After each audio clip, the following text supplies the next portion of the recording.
Coach Henry here. Thanks, guys. How you guys doing? It's Aaron, the last 2 weeks, there may have been more positive results from the pressure you've gotten on opposing quarterbacks. What do you feel like maybe led to getting those sacks? Maybe Players, man. Our players. I think that we were able to rotate a lot of fresher bodies earlier, which led to, I think, success as the game kind of went on. And it's about the players, man. The players are they're believing and they're buying into what we're telling and selling them. And obviously at the end of the game, just to see guys turn it on, and make plays in critical moments was so valuable for our team, So I think, obviously we got a long season ahead of us, and as you move forward from game one until the last game we just recently played, I think they're going to continue to get better. Aaron, correct me if I'm wrong, but I thought one of the bigger stats on Friday night was defensive penalties. You guys had 1. Nebraska had 7. Obviously, last year that was a big problem, and I was curious what you did in the offseason, whether it was in the winter or the spring, that just emphasized that you guys just can't put yourself in that position. In our defensive staff room, on the wall, I just wrote down pillars of great defense, right? And one of those pillars of great defense were penalties. Right, we know last year every 15-yard penalty that we got resulted in a touchdown, and so there was a huge point of emphasis in every regard in the offseason. 1, we were able to show that to our players, and 2, I think you get what you emphasize, and so we spent a lot of time doing that in the offseason. I try to make a cut up every week in regards to, right, Coach B talked about it's not what happened but what could have happened. Like, this could have been a penalty, right? In terms of celebration, we can't do this. You know what I'm saying? Like we cannot do this, especially during a critical moment of the game, right? Like we just got to be smart in how we do things. Like sometimes I think when players are playing hard, they're trying to be combative.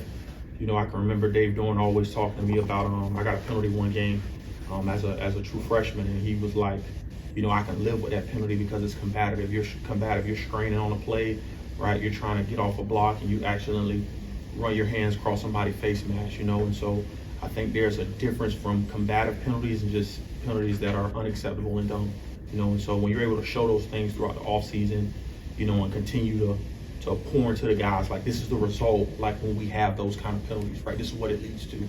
And ultimately, like, the goal is to, like, take points off the board, and so I just think it was a huge emphasis. Coach Parker's done a tremendous job even on the back end, like, that was a point of emphasis for us on the offseason, right?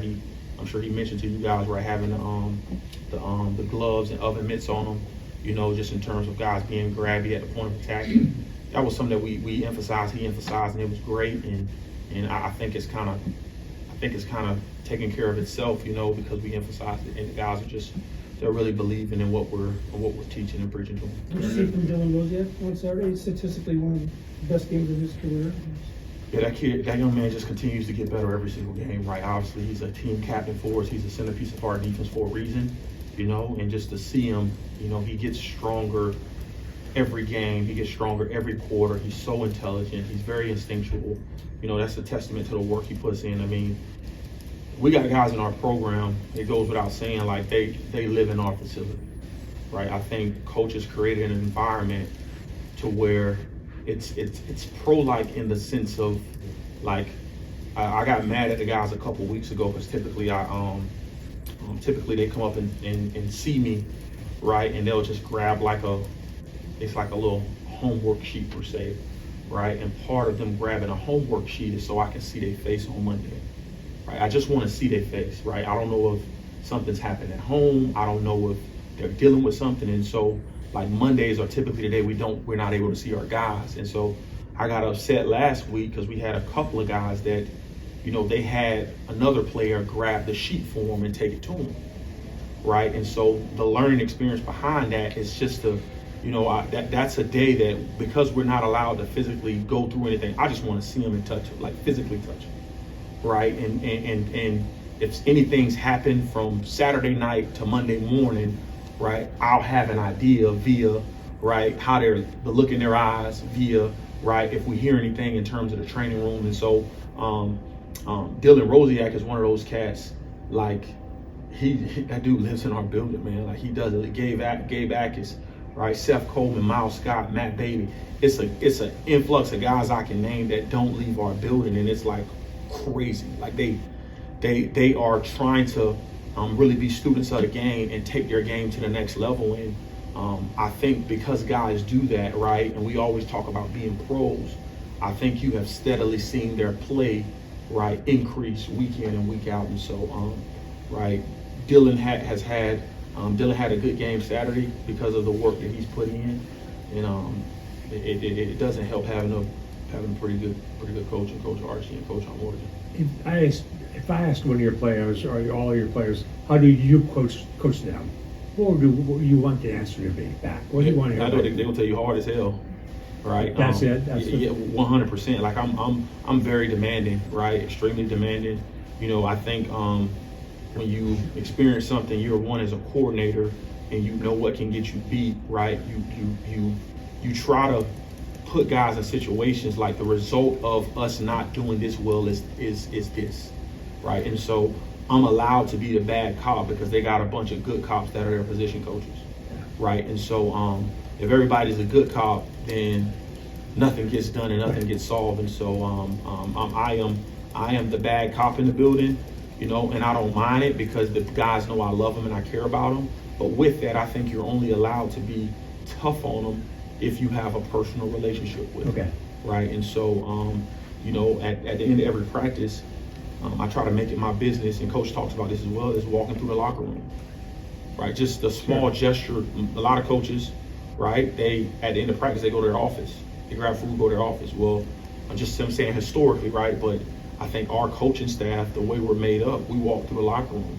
Somebody could be having a rough day. You probably got on somebody throughout the course of practice, and they probably took it personal because that's the society we live in. These young men, they take a lot of things personal, right? They got a lot of outside noise and feedback. And so in that moment, when I walk into the locker room, I'm able to turn off the coach hat and turn on the brother hat, right? The uncle hat, right? And hey, dude, like I'm only hard on you because I want you to be great, right? And when we have our players like Xavier Scotts of the world, right, telling our younger players like, hey man, when Coach Henry stopped talking to you, then you need to worry about it. But he hard on you for a reason and a purpose, and I think it's kind of been shown. And I'm curious how you adjusted to that as a coordinator. Because a couple weeks ago, I feel like I heard Brett say like you realize not everything has to be a bed of roses. So, like, what's been that process for you to kind of wear that back?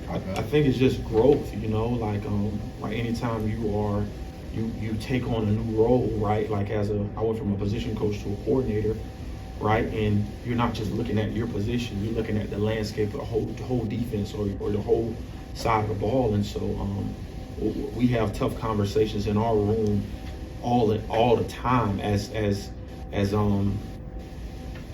the coordinator and position coaches, and they're really, really hard and tough conversations. A lot of growth comes out of those conversations, but you know, at the end of the day, right, like it's for the betterment of our team, it's for the betterment of our side of the ball. And so I think you can only have those tough conversations if you have really good people in there. You know, we got some incredible people in our room. We are a low ego, right, room. Like, we got a lot of young guys who I think are the next guys up, and they have ideas and thoughts. And I am one of those coaches. I am, you know, ultimately it falls on me what we decide to do. But man, I'm not too prideful to listen to Grant Morgan suggest something, right?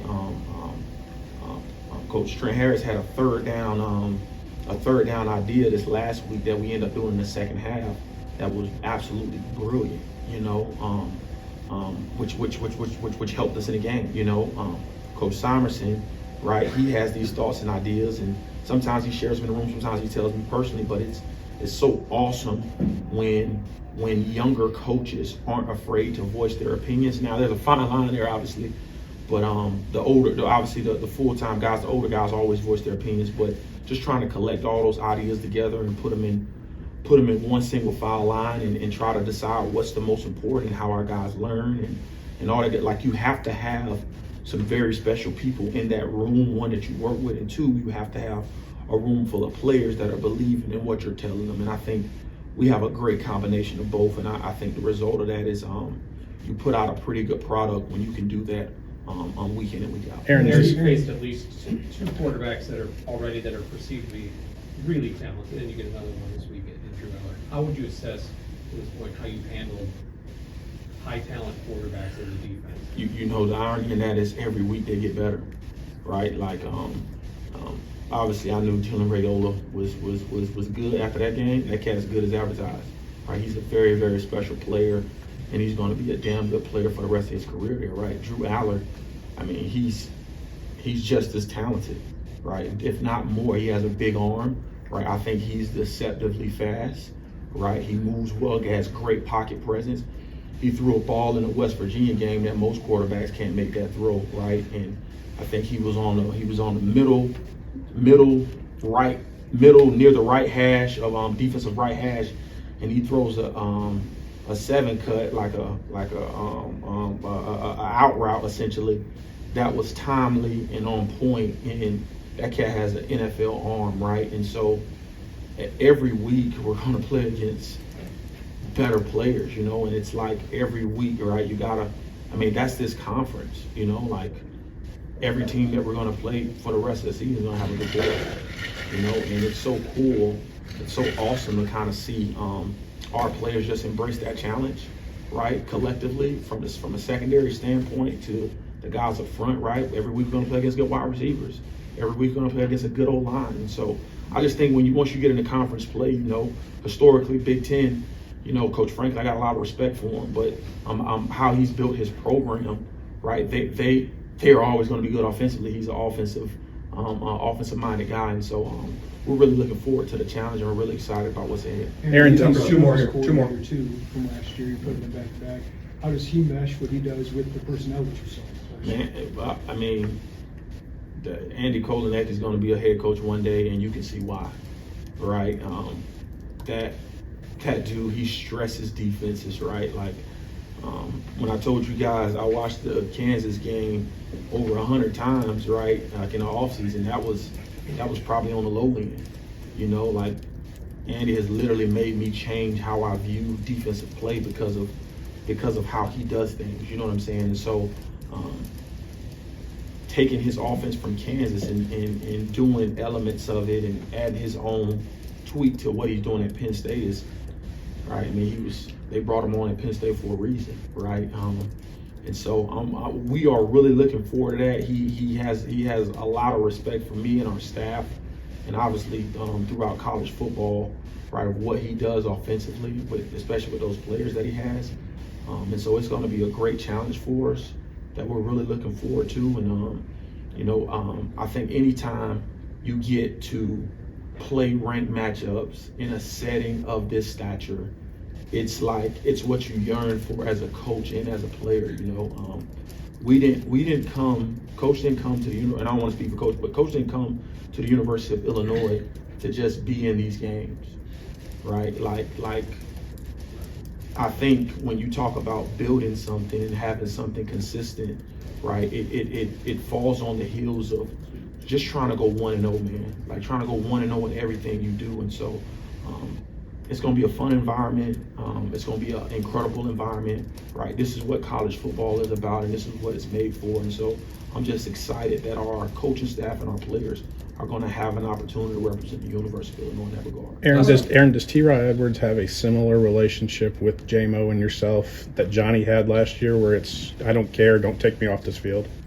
So this is my time to show T-Rod some love, man. Like I say this every week. Like T-Rod is the most unselfish player in our program, right? Last week the word of the week was selfless, right? And just what he's been able to do, and it flies under the radar 24/7, right? Like to the normal human eye, you don't always see the nose guard unless he jumps out of his gap and something happens, right? But for what we've done and pour into that young man, and to see Coach J-Mo pour into him, and to see his just level of elevation every week from the off season until now, like it's been truly remarkable, right? And I mean, like obviously we have really good relationships with him, starting with Coach J-Mo. Like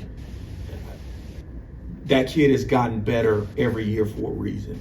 And I don't think that players of his, because T-Rod is not the most opposing, right, like physical stature, right? But when you can get that young man to play with that kind of physicality, despite what some may say his size, that's a testament to how he's being coached, and that's a testament to his mentality, right? Coach talks about tough, smart, and dependable, right? T-Rod's a product of originally from Ohio, but was a portal guy for us.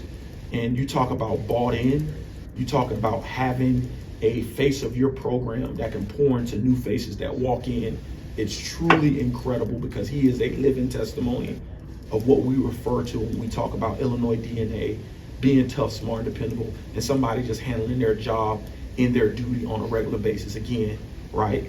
His job is not the sexiest job, right? He doesn't get some of the accolades that DBs get or quarterback may get or wide receiver gets. But I can tell you this, right? Without that young man in the game, this defense is completely different, right? And just to see his growth, right? His maturation from when he first got here to now has been truly remarkable, and I'm really excited about this matchup for him going into this game. Is there a balance? We're out of time, guys.